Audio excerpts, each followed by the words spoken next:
घमंडी नूडल वाला। मदन शहर में नूडल का ठेला लगाता था, लेकिन उसका काम वहाँ चल नहीं रहा था। आजकल नूडल बेचने के इतने ठेले हो गए हैं, कोई मेरे पास नहीं आता। काम बहुत ही मंदा चल रहा है, लगता है वापस गांव ही जाना पड़ेगा। मदन अपनी पत्नी के साथ वापस गांव आ गया। क्यों जी, हम यहाँ गांव में अब क्या करेंगे? अरे हमें तो एक ही काम आता है, नूडल बनाना। वही काम शुरू कर लेता हूँ। वैसे भी यहाँ कोई नूडल की दुकान या ठेला तो है नहीं, तो हमारा कंपटीशन भी नहीं होगा। सब मेरे पास ही आएंगे नूडल खाने। मदन ने गांव में नूडल का ठेला लगा लिया। लोग उसके ठेले पर आते हैं, पर खरीदते कुछ नहीं। ठेला लगाए तो 10 दिन हो चुके हैं, लेकिन एक भी गांव वाला नूडल खाने नहीं आया। सब तो बस देख कर चले जाते हैं। इस तरह कैसे चलेगा जी? बहुत नुकसान हो रहा है, कुछ तो करो। हाँ, कुछ तो करना ही पड़ेगा, वरना मजदूरी करनी पड़ेगी। मदन सलाह लेने अपने दोस्त रघु के पास गया। तो फिर क्या सोचा आपने? मैंने अपने बचपन के दोस्त रघु से पूछा था। वो कह रहा था कि गांव वालों को पता ही नहीं है चाउमीन कैसी होती है, इसलिए वो चाउमीन खाने नहीं आ रहे हैं। वे गांव वाले हैं, बिना सोचे समझे कहीं पैसा नहीं खर्चते। तो फिर अब क्या करें? इन्हें कैसे चाउमीन बेचें? परसों इसी गांव में रघु की शादी है। मैंने सोचा है कि उसकी शादी में गांव वालों को मुफ्त में नूडल खिला दूंगा। इससे उनको नूडल का स्वाद भी पता चल जाएगा। हो सकता है हमारा काम हो जाए। अरे वाह, ये तो बहुत अच्छा उपाय है। मदन ने ऐसा ही किया। रघु की शादी पर मदन ने सबको नूडल खिलाए। लोगों को नूडल का स्वाद बहुत पसंद आया और वे नूडल खाने मदन के ठेले पर आने लगे। मैं ना कहता था, एक बार अगर सब खाएंगे तो हमेशा तुम्हारे पास ही आएंगे। इस तरह धीरे धीरे मदन का काम चल निकला और कुछ ही दिनों में मदन के ठेले पर भीड़ लगनी चालू हो गई। अरे मदन भाई, हमें तो पता ही नहीं था ये चाउमीन होती क्या है, पर आज जो तुमने चाउमीन खिलाई है भाई साहब, मजा आ गया खाकर, बहुत ही अच्छा। वाह भाई मदन, तुम तो बड़े कारीगर हो, बड़ी टेस्टी आइटम बनाई है। ये सब देखकर मदन का लालच बढ़ने लगा। उसे अपने हाथ के बनाए नूडल पर घमंड हो गया और उसने नूडल के दाम दुगने कर दिए। जैसे ही मदन ने दाम बढ़ाए, लोगों ने उसके ठेले पर आना बंद कर दिया और कुछ ही दिनों में उसका सारा काम ठप हो गया। ये अचानक क्या हो गया जी? कोई भी नूडल खाने नहीं आता। मदन, मैंने तो तुमसे पहले ही कहा था, गांव वाले हैं, सोच समझकर ही पैसा खर्चते हैं। अगर तुमने दाम कम नहीं किए तो वो नूडल खाने नहीं आएंगे। मदन का घमंड टूट चुका था, इसलिए उसने दाम कम कर दिए और सबसे अच्छे से बात भी करने लगा और धीरे धीरे उसका काम फिर से चल निकला। जादुई चाबी। एक जंगल में एक महल का खंडहर था। वहाँ कोई नहीं रहता था। उस खंडहर के पास एक झील थी। एक बार एक राजा उस जंगल में शिकार करने के लिए आया। शिकार की तलाश करते हुए जब काफी देर हो गई तो राजा ने कुछ देर आराम करने की सोची। राजा एक पेड़ के नीचे बैठ गया। तभी राजा को दूर से झरने की आवाज सुनाई दी। अरे, लगता है यहाँ आसपास झरना है। चलकर देखता हूँ और पानी भी पी लेता हूँ। राजा झरने के पास जाता है। वहाँ उसे पेड़ के नीचे एक साधु बाबा बैठे हुए मिले। लगता है ये साधु बाबा ध्यान में मगन है। मैं इन्हें कुछ फल दे देता हूँ।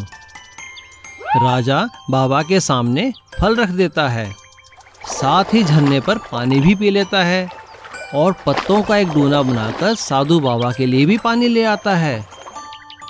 इतने में साधु बाबा आंखें खोलते हैं। राजन, तुम यहाँ किस कारण से आए हो? मैंने तो तुम्हें पहले यहाँ कभी नहीं देखा। बाबा, मैं शिकार के लिए आया था। शिकार तो नहीं मिला, पर पानी की तलाश में यहाँ आया और आप मिल गए। राजन, तुम मेरे लिए भोजन और पानी लाए हो। ये तुमने परोपकार का कार्य किया है। लेकिन तुम्हारे नगर में तो पानी की कमी है। यदि पानी की कमी ठीक करना चाहते हो तो मेरी बात मानो। हाँ हाँ जी बाबा, बताइए। मैं वो सब कुछ करूँगा जिससे मेरे नगर में पर्याप्त पानी हो। तो सुनो, इसी जंगल में एक बड़ा सा खंडहर है। उसके तहखाने में एक बड़ा खजाना है। खजाना? वो किसका है बाबा? वो खंडहर और वो खजाना मेरे परिवार का था, पर जब से मैंने संन्यास लिया है तब से वो खजाना वहाँ दबा पड़ा है। मेरा कोई वारिस नहीं है।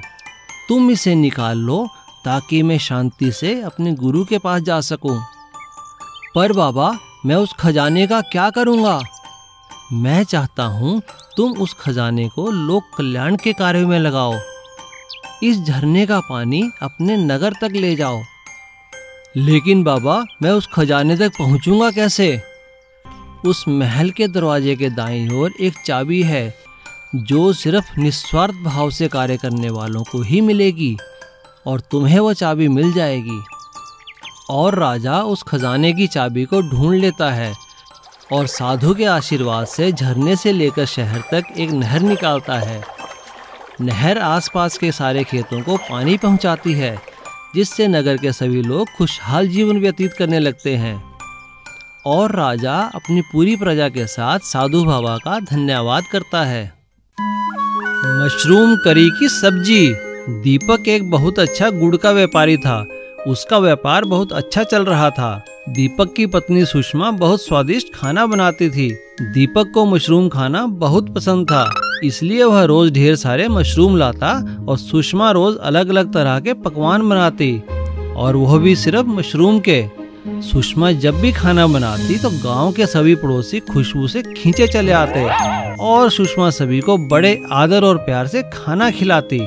एक दिन उनकी एक पड़ोसन बोली, अरे ओ सुषमा, मुझे माफ करना, रोज रोज तुम्हारे हाथ के बने मशरूम खाने आ जाती हूँ, पर क्या करूँ, बहुत कोशिश की पर तुम जैसा खाना नहीं पका पाई। हाँ, और जो स्वाद तुम्हारे प्यार से बनाए मशरूम में है वो तो किसी और के बनाए मशरूम में हो ही नहीं सकता। दीपक की दुकान के पड़ोस में एक कंजूस सुनार की दुकान थी। उसे भी सुषमा के हाथ के मशरूम खाने की आदत हो गई थी। आ गई बेटी, जल्दी ला। आहा, मजा आ गया तेरे हाथ के मशरूम खाकर। सबको खाता देख सुषमा को बहुत खुशी मिलती। एक दिन दीपक ने सुषमा से कहा, मैं शहर जा रहा हूँ, आने में देरी होगी, अपना ख्याल रखना और आराम कर लेना। कोई जरूरत नहीं है किसी और के लिए खाना बनाने की। सुषमा उदास हो जाती है। कुछ देर बाद सुनार और कुछ गांव के लोग फिर से खाने की खुशबू से खींचे चले आते हैं।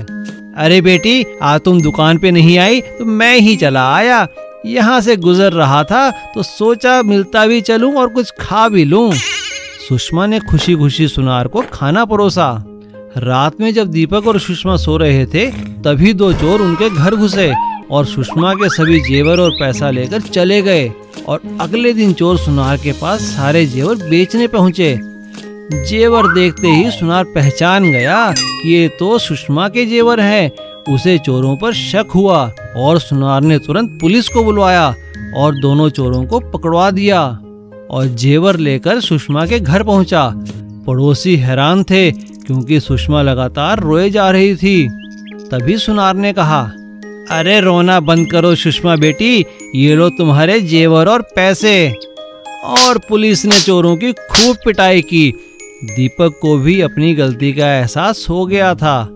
मुझे माफ करो सुषमा, तुम्हारे इसी अच्छे व्यवहार की वजह से आज हमारा सारा पैसा और जेवर बच पाया है। इसीलिए तो कहती हूँ जी, खाना खिलाना तो पुण्य का काम होता है। तुम ठीक कहती हो सुषमा, खाना खिलाना वाकई ही पुण्य का काम होता है। कर भला तो हो भला।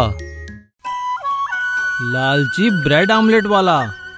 चकरपुर रेलवे स्टेशन पर एक छोटू नाम का लड़का उबले हुए अंडों का ठेला चलाता था। उसे सिर्फ अंडों को उबालना ही आता था और ग्राहक भी उबले अंडे बड़े चाव से खाते थे। पर कई ग्राहक जो उबले अंडे नहीं खाते थे वह छोटू से कहते, अरे छोटू, तुम बस हमेशा उबले अंडे ही क्यों बेचते हो? क्या तुम्हें ऑमलेट बनाना नहीं आता? इस तरह कई ग्राहक ब्रेड और ऑमलेट की डिमांड करते थे, मगर छोटू को ऑमलेट बनाना नहीं आता था। तो उसने सोचा, अगर मैं ब्रेड और ऑमलेट बेचना शुरू कर दूं तो मेरा धंधा और भी बढ़ जाएगा। छोटू एक दिन बाजार में एक ढाबे पर काम करने वाले अपने दोस्त शंभू से कहता है, अरे शंभू, मेरे ठेले पर काम बहुत बढ़ गया है। मुझे कुछ दिन के लिए तुम्हारी मदद चाहिए। मैं कमाई का हिस्सा तुम्हें भी दे दूंगा। कैसी मदद? तुम तो जानते हो मुझे ऑमलेट बनाना नहीं आता। अगर तुम मुझे ऑमलेट बनाना सिखा दोगे तो मेरा काम अच्छा चल पड़ेगा। हाँ हाँ, क्यों नहीं, मैं कल ही ढाबे से छुट्टी ले लेता हूँ। शंभू कुछ दिन की छुट्टी लेकर अब रेलवे स्टेशन पर छोटू की मदद करने लगा। अब छोटू का काम भी दुगना हो गया। हर कोई उसके ब्रेड और ऑमलेट की तारीफ करता। मगर शंभू बहुत चालाक था। उसने छोटू की उबले अंडों की कला भी सीख ली और उसके सभी ग्राहकों को अपने ऑमलेट की आदत भी लगा दी। एक दिन शंभू छोटू से कहता है, अच्छा दोस्त, बहुत दिन हो गए, अब मैं वापस अपने ढाबे पर जा रहा हूँ। शुक्रिया शंभू। शंभू के जाने के बाद छोटू ने खुद ही ऑमलेट बनाना शुरू किया, लेकिन वह अच्छे ऑमलेट नहीं बना पा रहा था। अरे भाई, ये कैसा ऑमलेट बनाया है? इसमें तो मिर्ची ही मिर्ची है। अब ग्राहक छोटू के ठेले पर न जाके पास ही खुले नए ठेले पर जाकर ब्रेड ऑमलेट और उबले अंडे खाने लगे। अरे भाई, कहाँ जा रहे हो? ऑमलेट नहीं खाओगे? अरे नहीं, तुम्हारी दुकान से ऑमलेट कौन खाएगा? हम तो पड़ोस के ठेले पे जा रहे हैं। देखो वहाँ वो लड़का खड़ा है टोपी और चश्मा लगाकर, बहुत ही स्वादिष्ट ऑमलेट बनाता है और उबले अंडे का स्वाद भी वैसा है जैसा तुम पहले देते थे। वो नए ठेले पर जाकर उससे बात करने लगता है। तभी अचानक एक गाड़ी उस ठेले वाले को टक्कर मार देती है और उसका टोपी और चश्मा नीचे गिर जाता है। छोटू यह देखकर हैरान रह जाता है कि वह कोई और नहीं, उसका दोस्त शंभू है। मुझे माफ कर दो दोस्त। छोटू बिना कुछ कहे अपने ठेले पर वापस चला जाता है और दिन रात मेहनत करके अच्छा ऑमलेट बनाना सीख लेता है और फिर से उसका ठेला खूब चलने लगा। सीख, लालची इंसान को मेहनत वाला इंसान हमेशा हरा सकता है। Please subscribe.